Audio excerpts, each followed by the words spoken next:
is the people's enemy.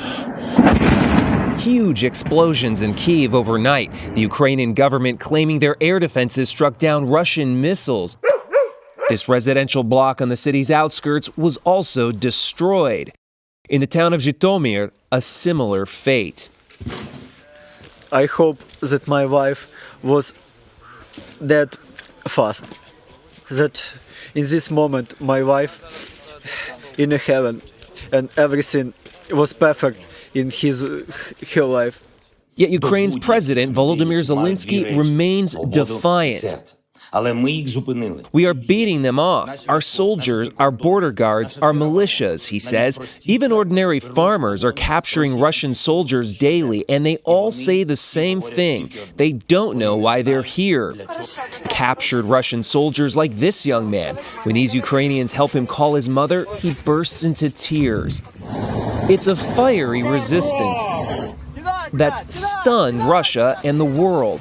The Ukrainian government has even issued instructions for ordinary civilians to make Molotov cocktails, like the Pravda brewery. They switched from making craft beer to craft ballistics, says director Taras Muselko. Is that Putin there? Yeah, you have Putin here holding a nuclear bomb, and the soldiers and the Russian trucks with Russian flag and covered with blood coming here. We need to be aware and we need to be prepared to defend our families, to defend our homes. The brewery is also forging hedgehogs, sharpened steel beams that can stop tanks dead in their tracks, and these nasty little welcome mats called stingers, which can blow out military tires. I see you with the Molotov cocktail, and I see the Russians with tanks. It feels like David and Goliath.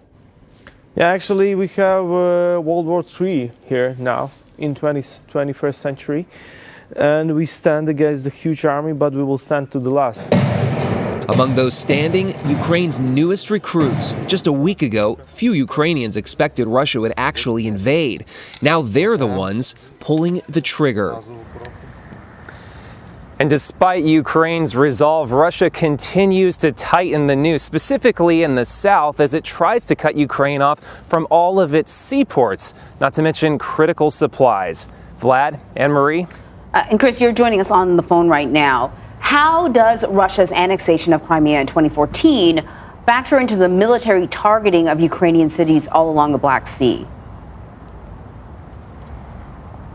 Well, Crimea is in the south, so that annexation in 2014 positioned Putin and his military to mobilize and to be in the right place at the right time for this attack in 2022. So they've been able to move up the Black Sea and take over areas like Kherson and then move closer and closer to the north. We also know that in 2014, Putin supported Russian separatists in eastern Ukraine. And then in the north, you have that massive convoy of approximately 190,000 troops moving towards Kyiv. If they're able to connect all three of those forces, then they'll essentially have all of eastern Ukraine in their hands, and they can start pushing west. And in the meantime, we're seeing the effects of that. We're seeing more and more indiscriminate bombing, and that's playing out on civilians. We're seeing civilians leave the country in a mass exodus right now.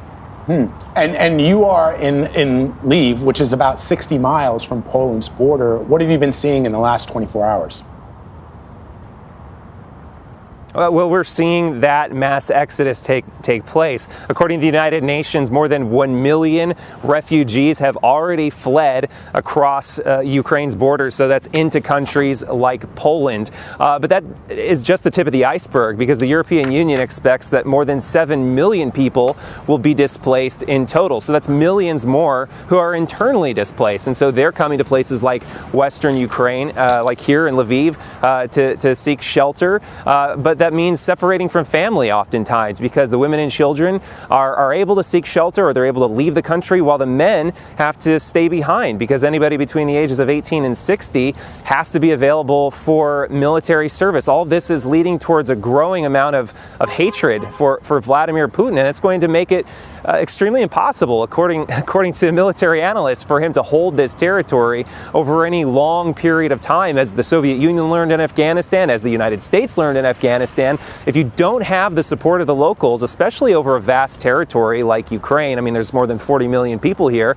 you might win the war, but it could be a Pyrrhic victory, and you might not be able to hold that territory for very long. That is a great observation, Chris. Occupation is an entirely different thing. You can bombard an area and take over, but can you stay there? I don't know about that. Hey, Chris, thank you very much. Stay safe, okay? Thanks, guys.